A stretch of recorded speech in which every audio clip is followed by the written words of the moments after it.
Happy anniversary मधु। मधु अब मैं sorry, वो मैं ऑफिस में बॉस। अच्छा ठीक है, कोई एक्सक्यूज नहीं, सारी गलती मेरी है। आई एम सॉरी, प्लीज मुझे माफ कर दो। मधु बात तो सुनो मेरी।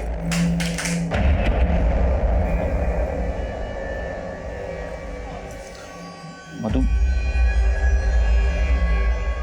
मधु नहीं, मधु नहीं, प्लीज देखो ऐसा मत करो, आज मत उठो प्लीज। मधु आज हमारी एनिवर्सरी है, तुम्हें पता है ना हमने क्या क्या प्लान किया था।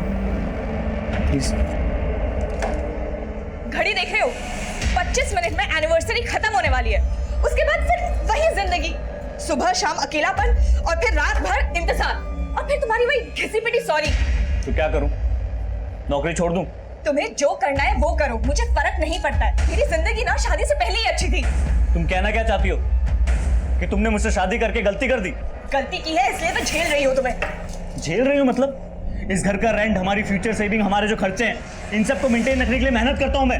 तुम्हें क्या लग रहा है मैं बाहर जाकर टाइम पास कर रहा हूं? मुझे क्या पता। हाँ, मुझे सिर्फ इतना पता है कि ऐसे घुटने के लिए मैं अपने पेरेंट्स को छोड़ के तुम्हारे पास नहीं आई थी। और जो मैंने तुम्हारी वजह से अपने पेरेंट्स को छोड़ा है वो नहीं दिख रहा तुम्हें? सब दिख रहा है मुझे। तुम भी अपने घर वालों की तरह ना सेल्फिश हो। नमस्कार, मैं senior inspector Abhimanyu Jindal crime petrol Dastak के आज के इस एपिसोड में आप सभी का स्वागत करता हूं। आज का हमारा ये एपिसोड एक शादीशुदा जोड़े के बारे में। शुभम और मधु आम शादीशुदा जोड़े की ही तरह इनमें भी नोकझोंक होती थी, मनमुटाव होते थे। लेकिन जब मनमुटाव और नोकझोंक की आवाज तेज होने लगे और आवृत्ति फ्रीक्वेंसी बढ़ने लग जाए तो समझ लेना चाहिए कि एक दस्तक है। ना सिर्फ इस बात की कि रिश्तों में दरार आ सकती है, बल्कि इस बात की भी कि इन दरारों में कोई बाहर वाला साजिश की सेंध लगा सकता है। आज का हमारा ये केस भी कुछ इसी तरह का है और इस केस को आपके सामने रखने का हमारा मकसद ये है कि आप ऐसी कोई दस्तक अनसुनी ना करें जो दस्तक इस केस में अनसुनी की गई।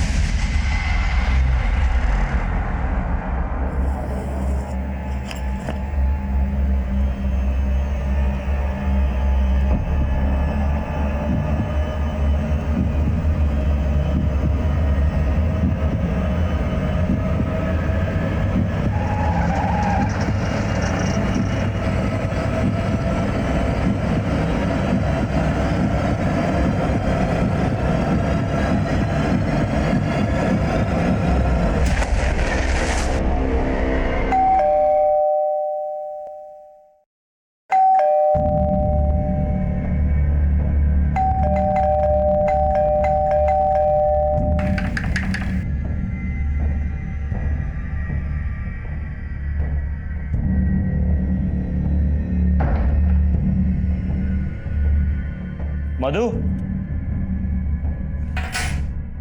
मधु,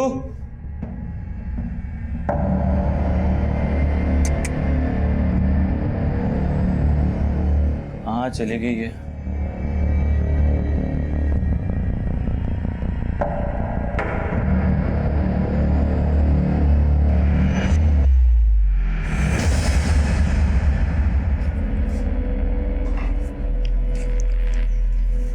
शुभम, मैंने तुम्हारी प्रॉब्लम का एक परमानेंट सॉल्यूशन निकाल लिया है।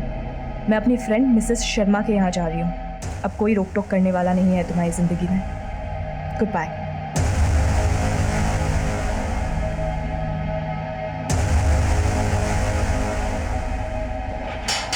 आंटी, आंटी नमस्ते। क्या हुआ शुभम बेटा? आंटी वो मधु, आंटी आपका फोन मिल सकता है जरा? हाँ।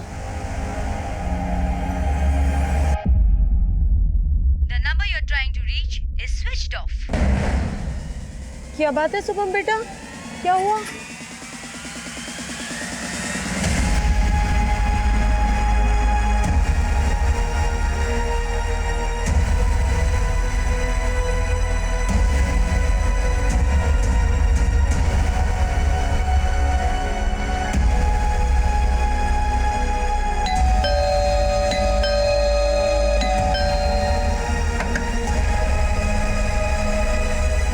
शुभम जीजू, आप इतनी रात को, सब ठीक तो है ना? हाँ सब ठीक है बंटी। वो अरे शुभम बेटा, आओ ना। मधु नहीं है तुम्हारे साथ? शुभम जीजू, आपने और मधु दीदी में फिर से कोई झगड़ा हुआ है क्या? नहीं बंटी, ऐसा कुछ नहीं हुआ। वो मधु कह रही थी कि मिसिस शर्मा उसकी काफी पुरानी फ्रेंड है, आप लोग नहीं जानते क्या? शुभम बेटा, हम किसी मिसेस शर्मा को नहीं जानते। तो फिर मधु गई कहाँ? शुभम, मैंने तुम्हारी प्रॉब्लम का एक परमानेंट सॉल्यूशन ढूंढ लिया है। मैं अपनी फ्रेंड मिसेस शर्मा के यहाँ जा रही हूँ। अब कोई रोक टोक करने वाला नहीं है तुम्हारी जिंदगी में। Goodbye. तो ये मिसेस शर्मा कौन है ये आप लोग नहीं जानते? सर, मधु के मुंह से हमने ये नाम कभी नहीं सुना, और ये शुभम बोल रहा है। सर मैं सच कह रहा हूँ, मधु के मुंह से मैंने यही नाम सुना था, मिसेस शर्मा। तुमने मधु से इस मिसेस शर्मा का सिर्फ नाम ही सुना था, या मधु के साथ कभी इस मिसेस शर्मा से मिले भी थे? Not exactly sir, but sir 1 डेढ़ महीने पहले मैंने मधु को एक लेडी के साथ देखा था। मधु,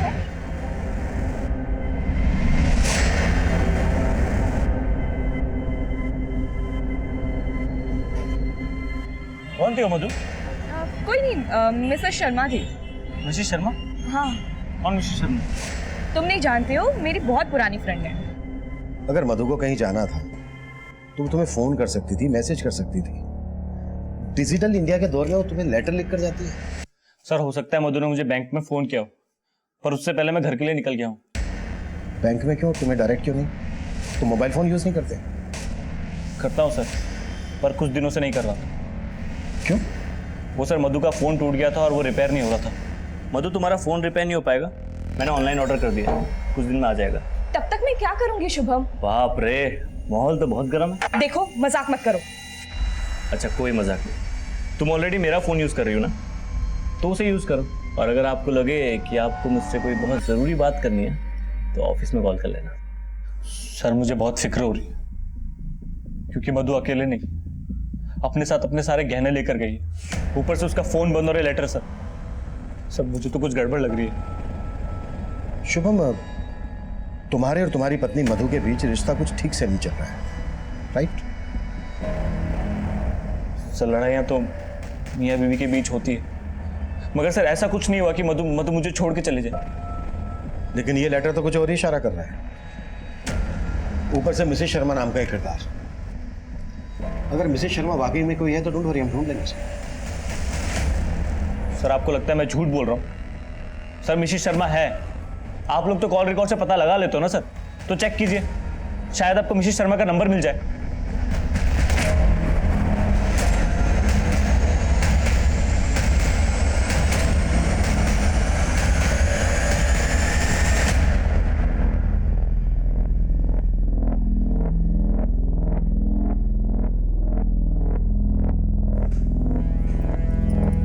ये कोई वक्त है आने का? तो वापस चले जाऊं क्या? तुझसे तो बात करना ही बेकार है। अब ये अरुण तुझे ऐसे ही घुमाता रहेगा या शादी भी करेगा? कभी पूछा है तूने उससे, या बस उसके पीछे पीछे भिखारियों की तरह घूमती रहेगी? भीख मांगने की आदत आपकी और पापा की होगी, मेरी नहीं। मुझे अरुण के साथ ऐसे ही रहने में मजा आता है, तो ऐसे ही चलने दीजिए ना सब कुछ। जाके सो जाइए। मिसेस शर्मा आगे चलकर हमारे लिए एक पहेली बनने वाली थी, क्योंकि मधु के कॉल रिकॉर्ड्स में हमें उनका कोई हिंट नहीं मिला था। मधु के लिखे लेटर से ऐसा भी लग रहा था जैसे मधु शुभम से नाराज होकर खुद से कहीं चली गई हो। पर नोएडा जैसे शहर में एक अकेली औरत का ज्वेलरी के साथ घर से रात भर बाहर रहना सेफ नहीं था। हमने पूरी रात मधु को ढूंढने की कोशिश की। 24 घंटे तलाश करने के बाद भी हमें मधु कहीं नहीं मिली, लेकिन हमें मिली एक लाश।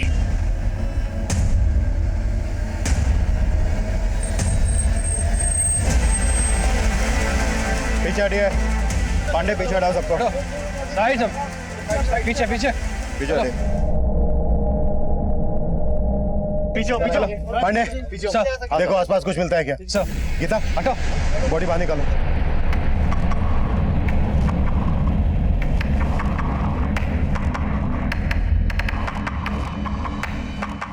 सर ये तो शुभम की पत्नी मधु ही है। लगता है गला घोटा गया। सर, नाले के पास और सूटकेस में कुछ नहीं मिला। सर यहाँ तो दूर दूर तक कोई सीसीटीवी मिलने के चांसेस नहीं है। मिश्रा, सब कुछ प्लान लग रहा है। सोचा होगा कि बॉडी नाले में डूब जाएगी और हम मधु की तलाश में किसी मिसेस शर्मा को ढूंढते रहेंगे। वो लेटर, मिसेस शर्मा, सब कुछ प्लान्ड है, लेकिन मधु का फोन उसके घर के एरिया में ही स्विच ऑफ है। मिश्रा, मधु की शिनाख्त करो और फोरेंसिक टीम लेकर घर की स्कैनिंग शुरू करो। Okay sir.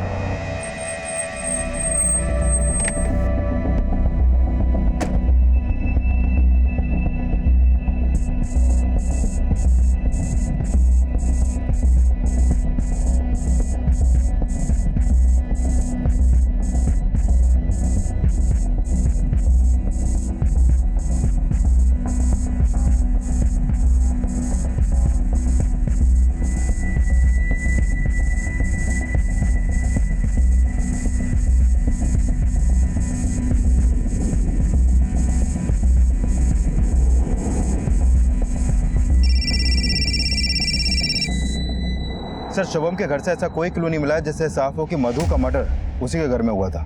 शुभम के घर वालों की कुंडलियां निकालो और पिछले दिनों की शुभम की एक्टिविटीज भी पता करो। Okay sir. सर, एक स्त्री वाले का कहना है जिस रात मधु का मर्डर हुआ उस शाम उससे मिलने एक औरत आई थी।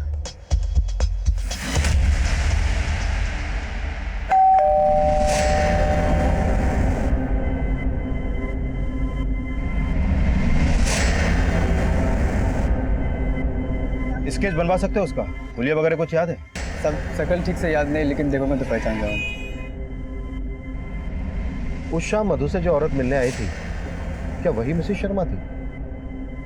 तुमने सोसाइटी का सीसीटीवी चेक किया? सर, सोसाइटी में तो सीसीटीवी कैमरे है ही नहीं।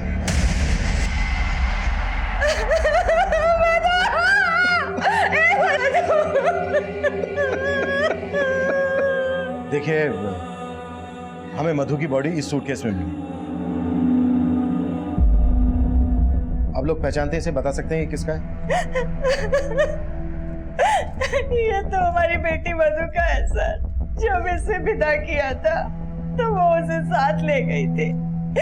अब इसे मैं उसकी लाश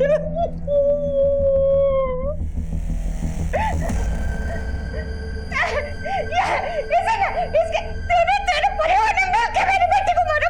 अब शिवा, छोड़ दो मुझे। शुभम के पेरेंट्स मधु को पसंद नहीं करते थे। वो लोग उस पर दहेज के लिए दबाव डाल रहे थे। दहेज के लिए? मधु और शुभम की तो लव मैरिज हुई थी ना? हाँ सर। लेकिन शुभम की बड़ी बहन महिमा की शादी नहीं हो रही थी।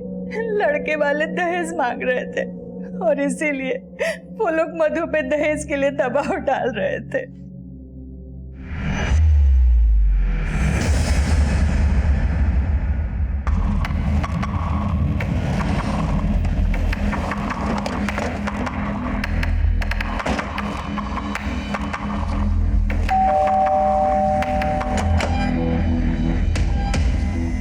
आप शुभम के पिता हैं? जी हाँ। और आप शुभम की माँ? जी। आप दोनों को हमारे साथ थाने चलना होगा।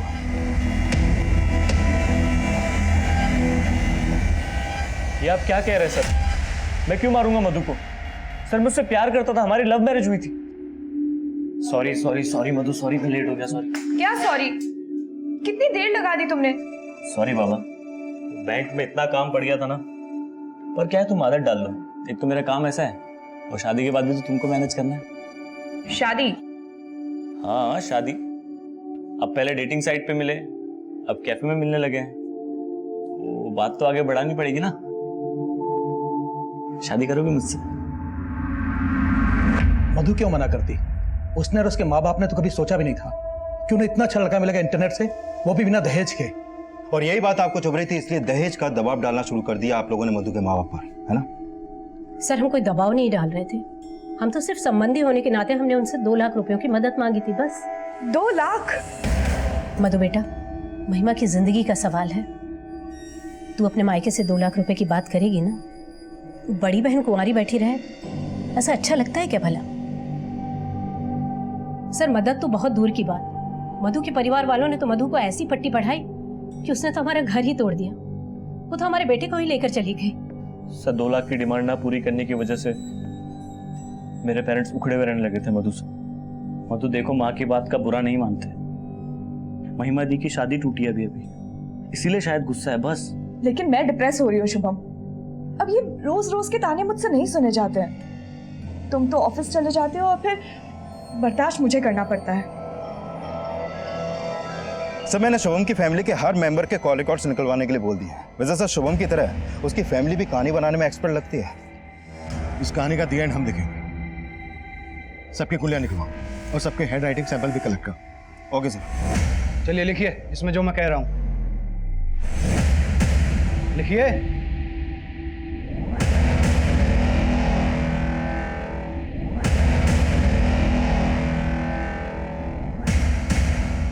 सर मधु ने जो लेटर्स लिखे थे उसकी हैंडराइटिंग ना तो मधु से मेल खाती है और ना ही शुभम से,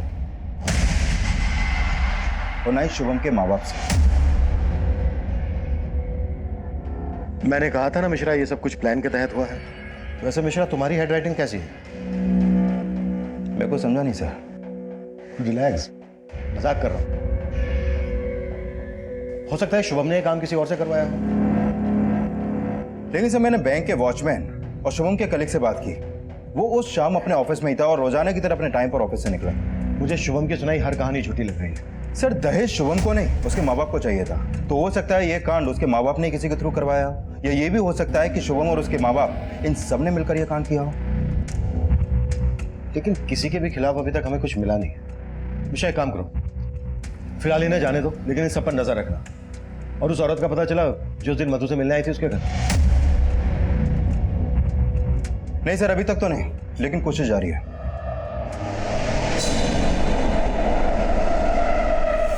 पुलिस तो हमारे पीछे ही पड़ी हुई है। कभी सोचा ना था कि इस उम्र में ये जिल्लत सहनी पड़ेगी, वो भी तुम्हारी पत्नी की वजह से। पापा वो नहीं रही, अब तो उसे कोसना बंद करो। अरे वो तो छोड़ गई, लेकिन जाते आते तो हमें अक्सर फंसा के गई ना। पता नहीं कौन सा पाप किया था जो ऐसी बहू मिली।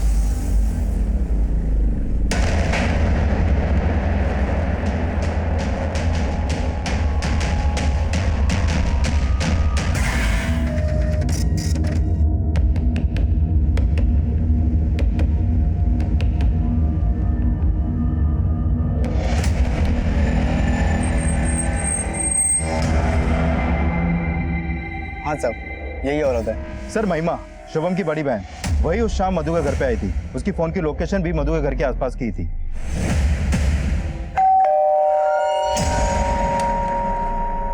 अरे महिमा दी, आज मेरी याद कैसे आ गई? बस तेरी याद आई तो मिलने आ गई। आइए अंदर आइए। याद आ गई? अच्छा, बड़ी अटपटी फैमिली है।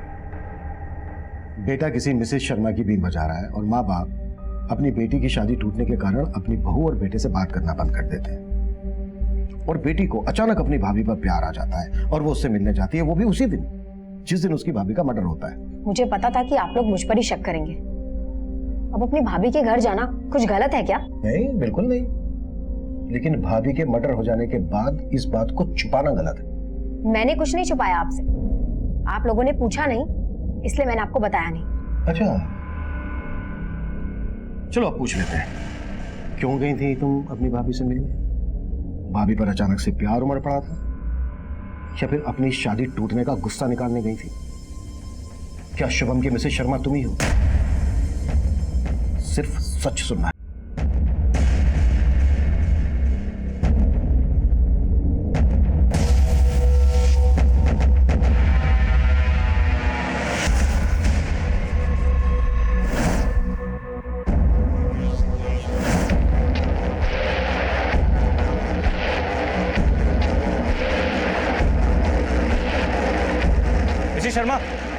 मिसेस शर्मा, कहाँ थे आप इतने दिनों से? आपको इतने दिनों से ढूंढ रहा हूँ मैं। आपको कोई गलत नहीं भाई साहब, मैं कोई मिसेस शर्मा नहीं हूँ। देखो ज्यादा बनो मत। मधु तुम्हारे घर गई थी ना, मैं जानता हूँ सब। आप तुमने ही मारा मेरी मधु को। ये साड़ी मधु की है, मैं जानता हूँ। साड़ी छोड़ो, ये क्या कर रहे हो? भाई साहब देखिए, भाई साहब मेरी बात सुनो। भाई साहब मेरी बात सुनो। भाई साहब, अरे भाई साहब मेरी बात सुनो। वो मेरी बीवी को मार के गई है। भाई साहब रुको रुको रुको। कहाँ गई? कहाँ गई वो?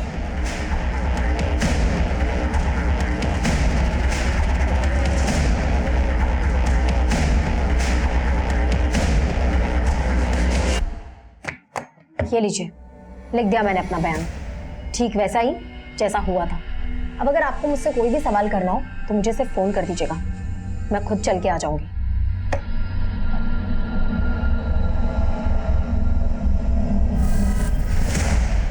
अगर तो भरी पड़ी है मैडम, शायद गुस्सा भी इसी तरह से भरा पड़ा हो। बड़ी बहन होने के बावजूद छोटे भाई की शादी पहले हो गई और उसकी वाइफ दहेज लेकर भी नहीं आई, जो मैडम की शादी में काम आ सकता था, जिसकी वजह से मैडम की शादी टूट गई। नजर रखो इस पर। Okay sir. Sir sir sir वो मिसेस शर्मा मिल गई सर। मिसेस शर्मा? हाँ सर। सर उसने मधु की साड़ी पहनी हुई थी जो मैंने उसे गिफ्ट की थी। मधु की साड़ी? जी सर। सर वो मुझे मार्केट में दिखी, मैंने उसे पकड़ने की कोशिश की तो चालाकी से भाग के निकल गई, लेकिन सर मैंने उसका पता लगा लिया।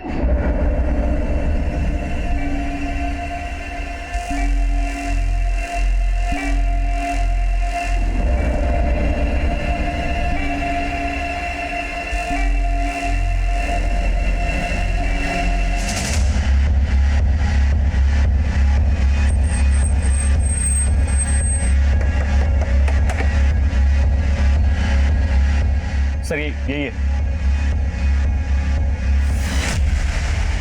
सर मैं कोई मिसेस शर्मा नहीं हूँ, मेरा नाम सुनीता अग्रवाल है और ना ही मैं किसी मधु को जानती हूँ। सर ये आदमी झूठ बोल रहा है। सर मधु की साड़ी पहनी हुई, इसने गहने भी इसी घर में होंगे। सर इसी ने मारा मधु को, मुझे पता है सर, झूठ बोल रही है। सर मैंने किसी को नहीं मारा सर, इसने सरेआम मेरा पल्लू खींचा, वो तो मैंने गलती की जो पुलिस को नहीं बुलाया सर। सर झूठ बोल रही है सर ये। देखिए Mrs Sharma, I mean Mrs Agarwal, अगर आप हमसे कुछ छुपा रही हैं तो... सर मैं कुछ नहीं छुपा रही हूँ सर, ये साड़ी तो मुझे मेरे हस्बैंड ने गिफ्ट की थी। अब इनकी बीवी के पास भी वैसी ही साड़ी है तो क्या मैं कातिल हो गई? पांडे सर, पर्चा भरवा लो। सर कैसा पर्चा? सुनीता के खिलाफ हमें कुछ नहीं मिला और शुभम का उस पर शक करना हमें यह सोचने पर मजबूर कर रहा था कि वो मिसेस शर्मा को सच साबित करने के लिए इस तरह के नाटक कर रहा था। मधु की मिसिंग ज्वेलरी की तस्वीरों को हमने शहर के सभी ज्वेलरी शॉप, चोर बाजार और खबरों में सर्कुलेट किया, लेकिन अब तक हमें वहां से भी कोई लीड नहीं मिली थी। इस बीच महिमा एक स्ट्रॉन्ग सस्पेक्ट बनकर हमारे सामने आई। साथ ही हमें यह भी लग रहा था कि मधु का मर्डर करके उसकी बॉडी को सूटकेस में डालकर ले जाना, डंप करना एक अकेली औरत के लिए बहुत ही मुश्किल काम था। इसलिए हमने उसके पिता नरेंद्र की उस शाम की एक्टिविटीज का पता लगाने का सोचा और हमें एक लीड मिली भी, जो महिमा की कहानी का एक नया ट्विस्ट था। शुभम की बहन महिमा के कॉल रिकॉर्ड में एक नंबर मिला है और ये नंबर मर्डर वाली रात मधु के घर वाली एरिया में ही एक्टिव था। किसका नंबर है ये?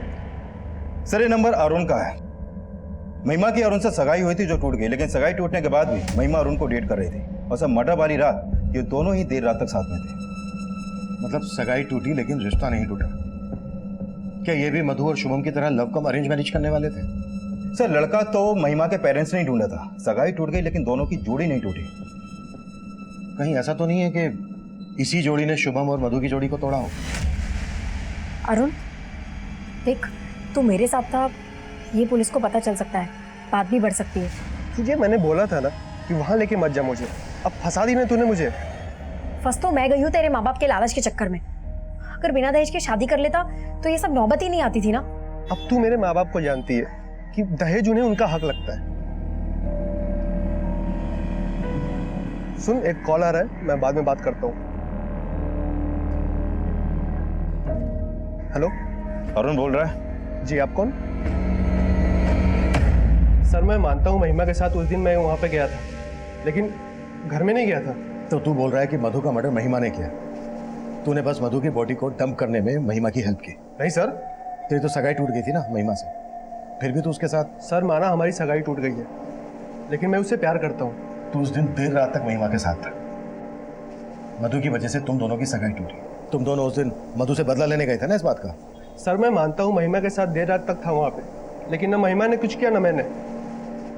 अगर कुछ नहीं किया है तो फिर अचानक से महिमा को अपनी भाभी से मिलने की क्यों सोची? सर वो मुझे नहीं मालूम। लाइट में देख जरा, ऊपर देख, और थोड़ा सा। सर वो महिमा मेरे पेरेंट्स के दहेज का जुगाड़ करने के लिए अपने भाभी से गहने मांगने गई थी और हमारा प्लान था कि एक बार शादी हो जाए तो मधु भाभी को उनके गहने लौटा देंगे और मैं अपने पेरेंट्स को बोल दूंगा कि गहने कहीं खो गए। गुड, एक तमाचे से एकदम तोता बन गया तो। अब ये बोल गहने कहाँ है? सर वो गहने तो महिमा को उन्होंने दिए ही नहीं। अरुण चलो यहाँ से। मानी तेरी भाभी? अरे उन्होंने तो कसम खा रखी है ना मानने की। चलो यहाँ से जाते हैं। मतलब मधु ने महिमा को अपने गहने देने से मना कर दिया तो महिमा को गुस्सा आया और वो मधु का मर्डर करके ही घर से बाहर आई। सर मुझे नहीं मालूम कि महिमा और भाभी के बीच क्या हुआ था, लेकिन महिमा रात 12 बजे तक मेरे साथ थी। मिश्रा, ये भी कहानी बनाने में एक्सपर्ट है। राइट देख जरा। नहीं साहब, और मत मार सर, मैं जो बोल रहा हूँ सच बोल रहा हूँ, मैं कहानी नहीं बना रहा सर। सर जो सच था मैंने आपको बता दिया। सर प्लीज सर छोड़ दो सर, जाने दो सर। ठीक है जा, लेकिन शहर छोड़कर तो कहीं नहीं जाएगा, और अगर तेरी एक भी बात छूट निकली तो तेरा मंडप सीधा जेल में सजेगा। पांडे सर, पर्चा भरवा दो इससे।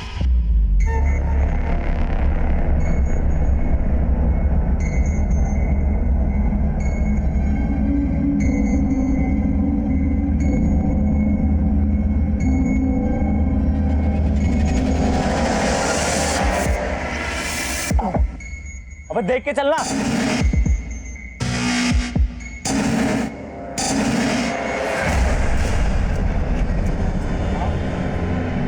क्या हो भाई?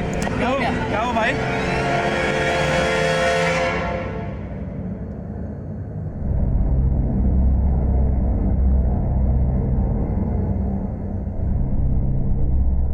सर आप लोग बेकार में हम पर और हमारे बेटे पर शक कर रहे हैं। अगर आपने अपना ध्यान हम पर से हटाया होता तो शुभम की जान खतरे में नहीं होती। डॉक्टर साहब, शुभम की हालत कैसी है अभी? सही वक्त पे ट्रीटमेंट देने की वजह से जान बच गई। किसी ने जहर का इंजेक्शन दिया था उन्हें। जहर? जी, वो तो अच्छा हुआ टाइम पे आ गए, वरना जान भी जा सकती थी। डॉक्टर, किस टाइप का जहर इंजेक्ट किया गया शुभम को? अभी कुछ फिगर आउट करना मुश्किल है।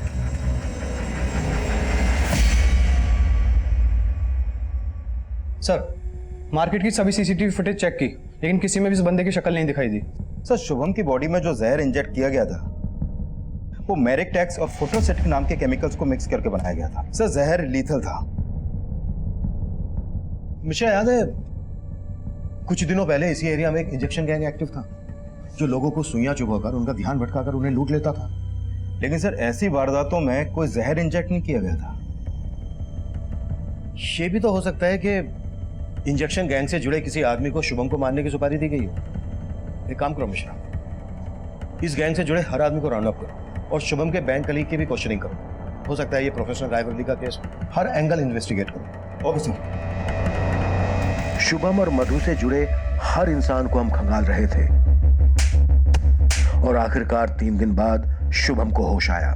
नहीं सर, मुझे नहीं याद किसने मुझे इंजेक्ट करने की कोशिश की, लेकिन सर एक बार पहले भी मुझ पर मधु पे एक आदमी ने इंजेक्शन से अटैक करने की कोशिश की थी। और ये बात तुमने हमें पहले क्यों नहीं बताई? काफ़ी पुरानी बात है सर। मैं और मधु हमारी फर्स्ट एनिवर्सरी पे डिनर के लिए जा रहे थे।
हमारे पास कुछ तस्वीरें हैं, देखकर बताओ वो इनमें से कोई है क्या?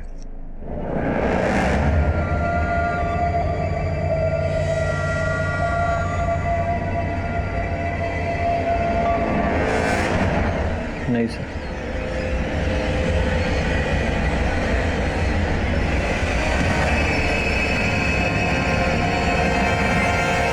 यही आदमी है सर।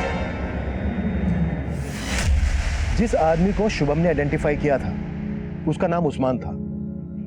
उस्मान ने इंजेक्शन गैंग के साथ मिलकर कई लूट को अंजाम दिया था। उस्मान और उसका इंजेक्शन गैंग भीड़ में लोगों को इंजेक्शन चुभोकर उनका ध्यान भटकाकर उन्हें लूटने का काम करते थे। हमें शक था कि उस्मान को किसी ऐसे आदमी ने सुपारी दी थी जिसे केमिकल्स की अच्छी खासी जानकारी थी और जिसने इस खास किस्म के जहर का इजाद किया था। हमने फौरन उस्मान की तलाश में रेड अलर्ट जारी कर दिया और बहुत जल्द वो अरेस्ट भी हो गया। अरे डोज ज्यादा तो नहीं है इसमें? पता है, मैं पहले डॉक्टर बनना चाहता था लेकिन बन गया पुलिस वाला। पर इंजेक्शन लगाना मुझे बहुत पसंद है। साहब मैं मानता हूँ कि मैंने शुभम पे जहर की सुई चुबाने की कोशिश की थी, लेकिन मेरा अटैक फेल हो गया साहब। लेकिन साहब कसम से इस बार मैंने कुछ नहीं किया साहब, मैं सच बोल रहा हूँ साहब।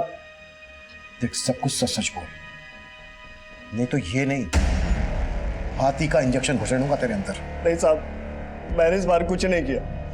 हाँ, एक आदमी का फोन आया था, उसने मुझे बोला था शुभम को जहर की सुई चुबाने को। उसने मुझे 50,000 रुपये एडवांस भी देते साहब।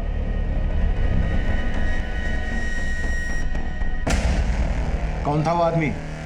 नाम नहीं पता साहब। उस आदमी को कहीं से मेरा नंबर मिला था, उसने फोन करके मिलने के लिए बोला और सुपारी दी, लेकिन मेरा अटैक फेल हो गया साहब, तो मैंने उसका फोन उठाना बंद कर दिया। नंबर बोलो उसका।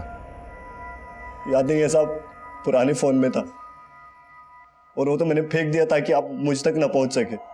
हुलिया तो याद होगा ना उसका तुझे, या फिर उसका हुलिया याद दिलाने के लिए पहले तेरा हुलिया बिगाड़े? थोड़ा थोड़ा याद है साहब बस।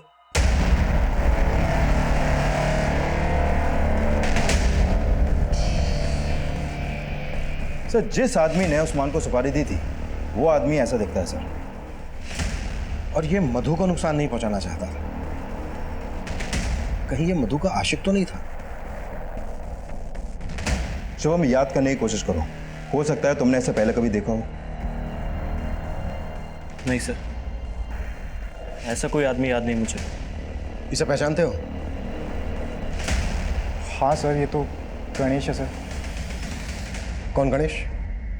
मधु दीदी के कॉलेज में पढ़ता था सर, और ये दीदी से शादी भी करना चाहता था। तुम्हारी हिम्मत कैसे हुई मधु का हाथ मांगने की? अपनी जात देखिए। मधु गणेश से प्यार करती थी और उसने लव मैरिज की शुभम के साथ। हाँ सर, शुभम हमारी जात वाला था, लेकिन गणेश अलग जाति का था। कहाँ मिलेगा ये गणेश? सर, मैं मानता हूँ कि मैंने शुभम पे अटैक करवाया था। ये ले 50,000 रुपये एडवांस। इस लड़के पे सुई घुसानी है, ये दवा भर के। ठीक है। लेकिन सर, मैंने मधु के साथ कुछ भी नहीं किया। मैं तो प्यार करता था मधु से, पर कास्ट अलग होने की वजह से उसके पेरेंट्स नहीं माने। मैंने तो मधु से कहा कि हम भाग के शादी कर लेते, पर उसने कहा कि वो अपने पेरेंट्स को मना लेगी, लेकिन ऐसा कुछ भी नहीं हुआ। फिर मेरे पेरेंट्स ने मेरी शादी अदिति के साथ करवा दी। तूने अदिति से शादी कर दी, मधु ने शुभम से शादी कर दी, तो शुभम पर अटैक करवाने का मकसद क्या था तेरा? सर, वो मकसद भी मुझे मधु ने दिया था। मधु ने?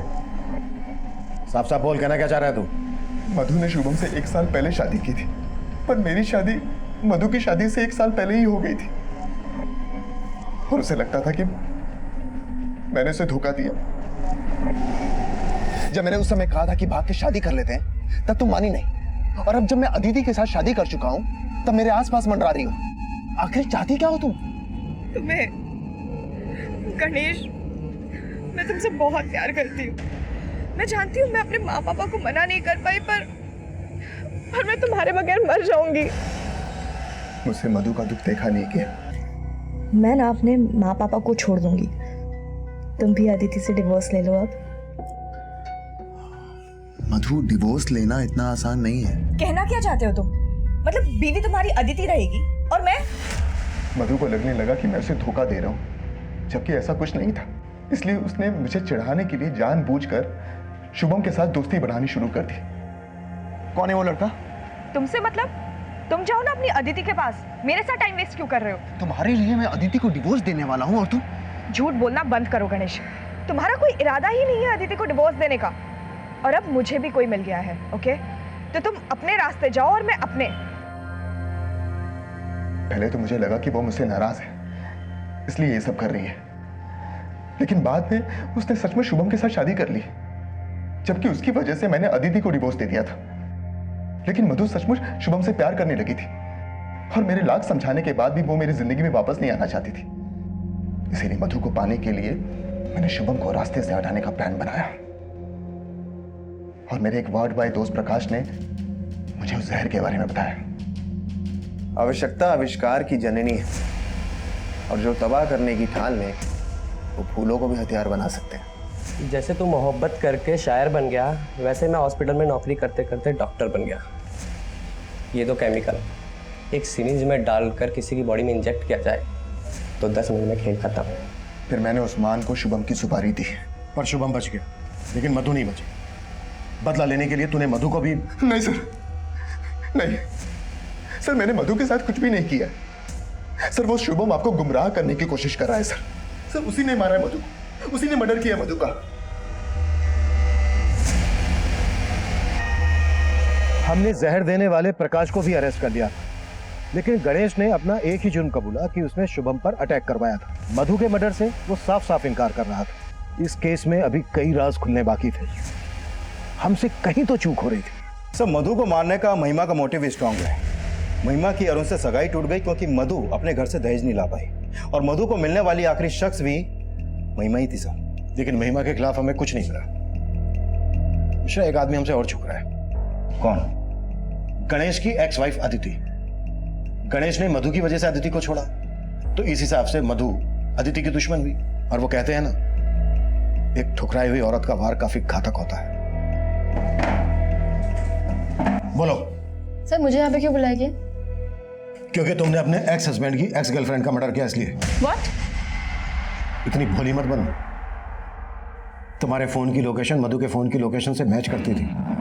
तुम्हारा फोन मधु के घर के आसपास के एरिया में एक्टिव रहता था। मिलने जाती थी ना उससे? हाँ, मैं मानती हूँ कि मैं मधु से 1-2 बार मिली हूँ, लेकिन उसके मर्डर से मेरा कोई लेन देना नहीं है। लेना देना तो है, क्योंकि उसकी वजह से ही तुम्हारे एक्स हस्बैंड ने तुम्हें छोड़ा था। हाँ, उसकी वजह से गणेश ने मुझे छोड़ा, लेकिन मैंने नहीं मारा उसे। मिलने क्यों जाती थी मधु से? गणेश के अलावा जिंदगी में और भी कोई है। तुमने कितने को फांस रखा है? अदिति, देखो मैं तुम्हारा गुस्सा समझ सकती हूँ, पर अब गणेश से मेरा कोई वास्ता नहीं है। मैं शुभम के साथ बहुत खुश हूँ और देखो वो आ रहा है। प्लीज तुम यहाँ से चली जाओ, प्लीज। यानी जिस मिसेस शर्मा की बात शुभम कर रहा था, वो मिसेस शर्मा तुम हो? कौन मिसेस शर्मा? मैं किसी मिसेस शर्मा को नहीं जानती हूँ, और शुभम के आने से पहले मैं वहाँ से चली गई थी। लेकिन फिर मैंने सोचा, जैसे उसने मेरा घर तोड़ा है, मैं भी उसका घर तोड़ दूँ।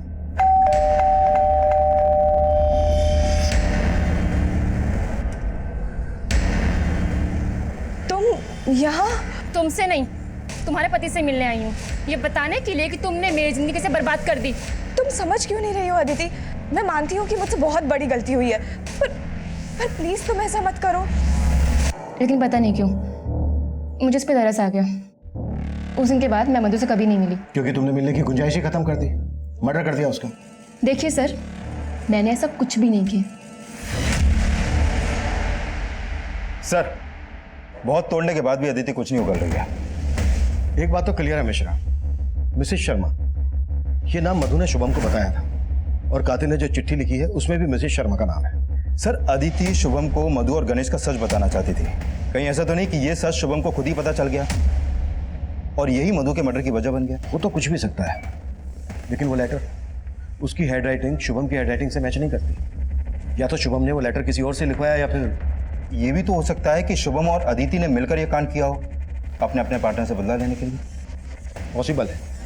या फिर ये कांड किसी तीसरे आदमी ने किया हो सकता है, जिसे इस मिसेस शर्मा नाम की भनक थी। शुभम, महिमा, अदिति, ये सभी हमारे सस्पेक्ट थे, लेकिन किसी भी सस्पेक्ट के खिलाफ हमें कोई ठोस सबूत नहीं मिल रहा था। मिसेस शर्मा, इस काल्पनिक नाम का इस्तेमाल उस लेटर में हमें भटकाने के लिए किया गया था, लेकिन इस कत्ल का मास्टरमाइंड अब भी हमारी गिरफ्त से दूर था। हम सभी ज्वेलरी शॉप पर नजर रखे हुए थे, लेकिन कातिल मधु की ज्वेलरी बेचने सामने आया ही नहीं। शायद वो इस केस के ठंडे होने का इंतजार कर रहा था, और हमने भी वही किया, इंतजार।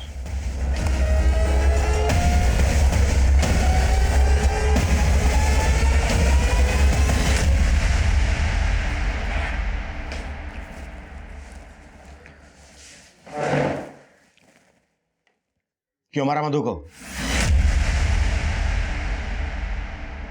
साहब, हमें पैसों की बहुत ज़रूरत थी और मेरा अक्सर मधु के यहाँ आना जाना लगा रहता था और मधु के पास बहुत सारे गहने थे। उसके गहने देखते ही मैंने अपने पति से बात की और तभी हमने उसके गहने हासिल करने का सोच लिया था, लेकिन हम ऐसे हाथ साफ करना चाहते थे जिससे किसी को हम पे शक ना आए।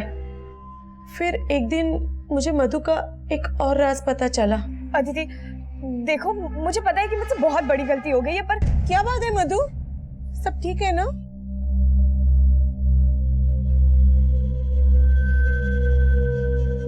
मधु ने मुझे सब कुछ बताया था। उसने मुझे ये भी बताया था कि एक दिन शुभम ने अदिति के साथ मधु को देख लिया था।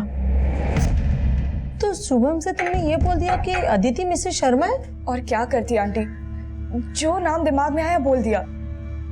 कोई बात नहीं बेटा। आंटी आप ये बात किसी को मत बताइएगा प्लीज। और हम उसके उसी राज का फायदा उठाना चाहते थे। फिर उस दिन अरे नमस्ते आंटी। बेटा तुम्हारे पास सरदर्द की दवाई है क्या? बहुत सर में दर्द हो रहा है। जी दवा है ना, और इंस्टेंट असर के लिए कड़क चाय भी है। मैं चाय ही बना रही थी। आइए अंदर आइए।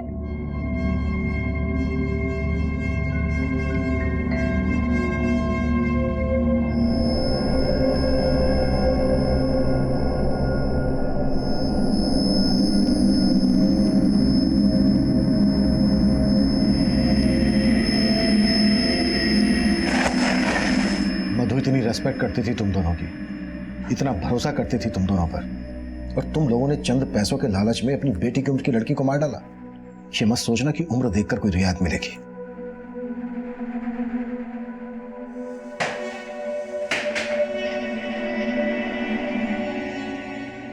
ऋचा और सुबोध इस वक्त न्यायिक हिरासत में।